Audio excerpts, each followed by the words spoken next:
मैं हूं निशीथ और आज के वीडियो में लेकर आया हूं आचार्य चाणक्य की संपूर्ण चाणक्य नीति का 7वां अध्याय लेकर। तो हमेशा की तरह इस बार भी हम सबसे पहले बात करेंगे कि आचार्य चाणक्य इस चैप्टर में किन महत्वपूर्ण प्रश्नों का उत्तर देते हैं और फिर हम नीतियों को एक एक कर आपके सामने पेश करेंगे। तो आइए शुरू करते हैं इस चैप्टर की हाईलाइट से और उन प्रश्नों से जिनका उत्तर आचार्य चाणक्य ने इस चैप्टर में दिया है।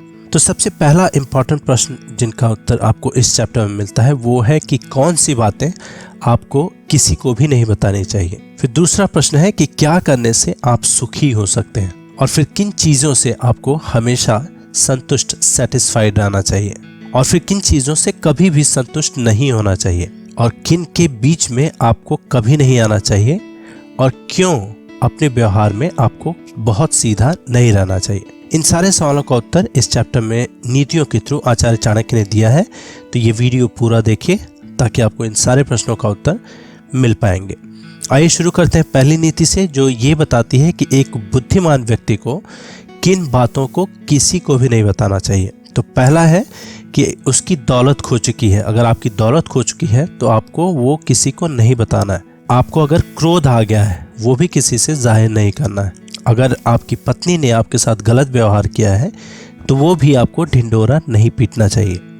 अगर लोगों ने आपको गालियां दी हैं तो वो भी नहीं बतानी चाहिए। और इसी तरह अंत में अगर आप कहीं पे बेइज्जत हुए हैं तो वो भी आपको किसी और को बताने की ज़रूरत नहीं है। अगली नीति है कि जो व्यक्ति आर्थिक व्यवहार करने में मतलब लेन देन में या बिजनेस करने में, ज्ञान अर्जन करने में, पढ़ाई लिखाई में, खाने में और काम धंधा करने में शर्माता नहीं है, वो व्यक्ति सुखी हो जाता है। फिर अगली नीति है कि जो सुख और शांति का अनुभव स्वरूप ज्ञान को प्राप्त करने से होता है, वैसा अनुभव जो लोभी लोग धन के लोभ में यहाँ वहाँ भटकते रहते हैं उन्हें कभी नहीं हो पाता है। फिर अगली नीति है कि व्यक्ति को नीचे मतलब इन 3 चीज़ों से हमेशा संतुष्ट होना चाहिए। क्या? अपनी पत्नी से, दूसरा वह भोजन जो विधाता ने प्रदान किया है या जो आपको भोजन मिल पा रहा है, और तीसरा उतना धन जितना ईमानदारी से आपको मिल पाता है। अगर आपने ईमानदारी से जितना भी कमाया हो उससे संतुष्ट रहना चाहिए। लेकिन इन चीज़ों से आदमी को कभी भी संतुष्ट नहीं होना चाहिए। इन 3 चीज़ों से आदमी को कभी भी संतुष्ट नहीं होना चाहिए। क्या है वे 3 चीज़ें? पहला, प्रैक्टिस, अभ्यास। अगर आप कोई साधना करते हैं या अगर आप पढ़ाई लिखाई ही करते हैं तो आपको प्रैक्टिस से कभी सेटिस्फाइड नहीं होना चाहिए। आपको हमेशा अपने को बेहतर बनाने का प्रयास करना चाहिए। दूसरा, भगवान के नाम का स्मरण या भजन कीर्तन या जिस भी ईश्वर की आप उपासना करते हैं या मेडिटेशन करते हैं उसको हमेशा जारी रखें, उससे कभी संतुष्ट नहीं हो। और तीसरा है परोपकार या दान। और फिर अगली नीति कहती है कि इन दोनों के बीच में कभी नहीं आए। कुछ चीज़ें हैं जिनके बीच में आपको कभी भी नहीं आना चाहिए। क्या है वे? तो पहला है 2 ब्राह्मण। अगर 2 ब्राह्मणों के बीच में कुछ मनमुटाव हो गया है तो आपको उनके बीच में नहीं आना चाहिए। भगवान, ब्राह्मण और उसके यज्ञ में जलने वाली अग्नि, इनके बीच में भी नहीं आनी चाहिए। ठीक इसी तरह पति पत्नी, अगर पति पत्नी के बीच में कोई मनमुटाव है तो आपको उसमें मध्यस्थता करने की ज़रूरत नहीं है। और फिर स्वामी और उसका चाकर या नौकर और मालिक के बीच में भी आपको आने की ज़रूरत नहीं है। और फिर हल और बैल के बीच में भी आपको आने की ज़रूरत नहीं है। अगर आप ये सारा कुछ करते हैं तो आपको खुद ही परेशानी होगी, आपको ही तकलीफ होगी। और फिर अगली नीति में आचार्य चाणक्य कहते हैं कि अपना पैर कभी भी इनसे न छूने दें। क्या है वे चीज़?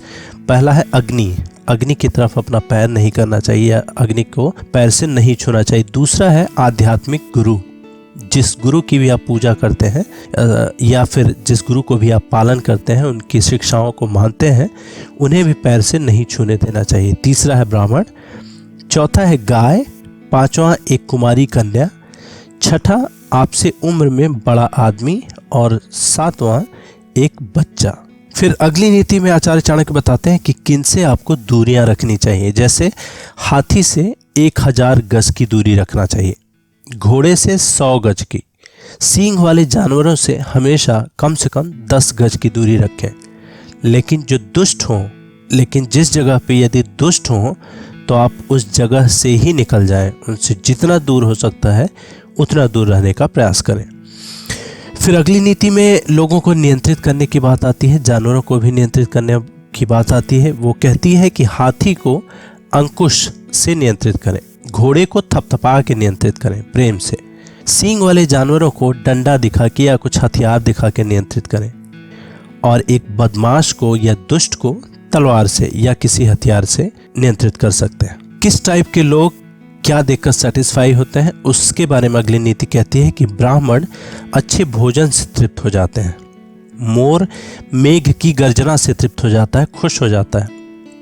साधु लोग, जो सज्जन लोग होते हैं, वो दूसरों की संपन्नता या खुशियों को देखकर खुश हो जाते हैं, और लेकिन जो दुष्ट होते हैं वो दूसरों को तकलीफ में देखकर खुद को आनंद महसूस करते हैं। फिर अगली नीति कहती है कि एक शक्तिशाली आदमी से उसकी बात मानकर समझौता कर लेना चाहिए।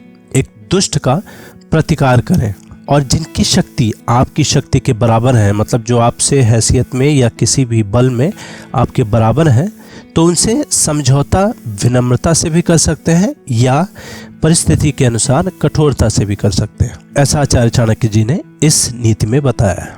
फिर अगली नीति में वे कहते हैं कि एक राजा की शक्ति उसकी शक्तिशाली भुजाओं में है, एक ब्राह्मण की शक्ति उसके स्वरूप ज्ञान में है, एक स्त्री की शक्ति उसकी सुंदरता, तारुण्य और मीठे वचनों में है।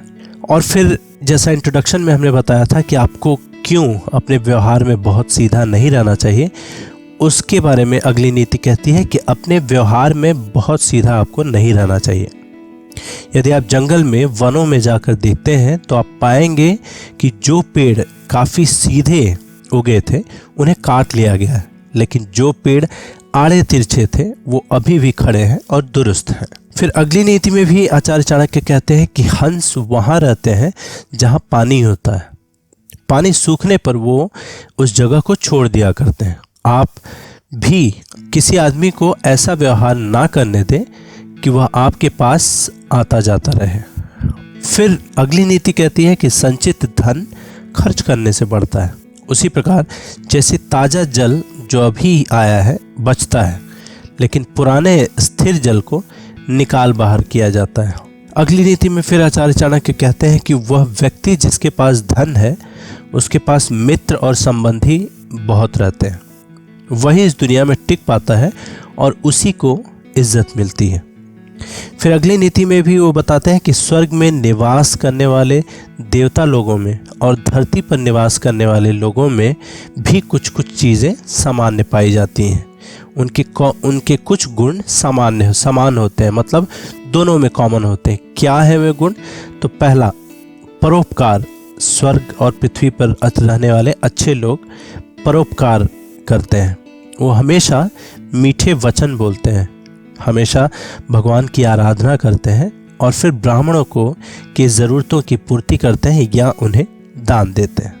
ठीक इसी तरह नरक में भी निवास करने वाले और धरती पर निवास करने वालों में भी कुछ समानता होती है।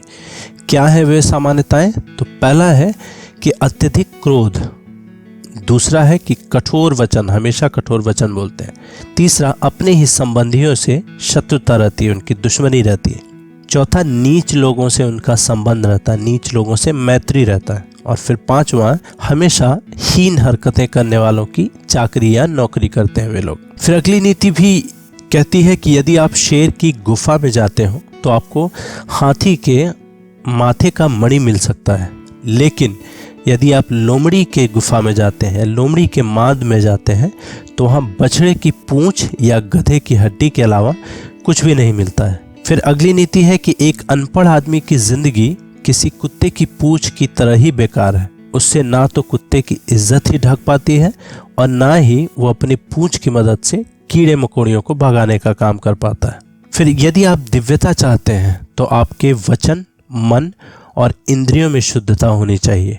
उसी प्रकार आपके हृदय में करुणा भी होनी चाहिए, तभी आप दिव्यता हासिल कर सकते हैं। फिर अगली और आखिरी नीति है, वो ये कहती है कि जिस प्रकार एक फूल में खुशबू है, तिल में तेल है, लकड़ी में अग्नि छिपी हुई है, दूध में घी है, गन्ने में गुड़ है, ठीक उसी प्रकार यदि आप ठीक से देखते हैं तो हर व्यक्ति में परमात्मा है।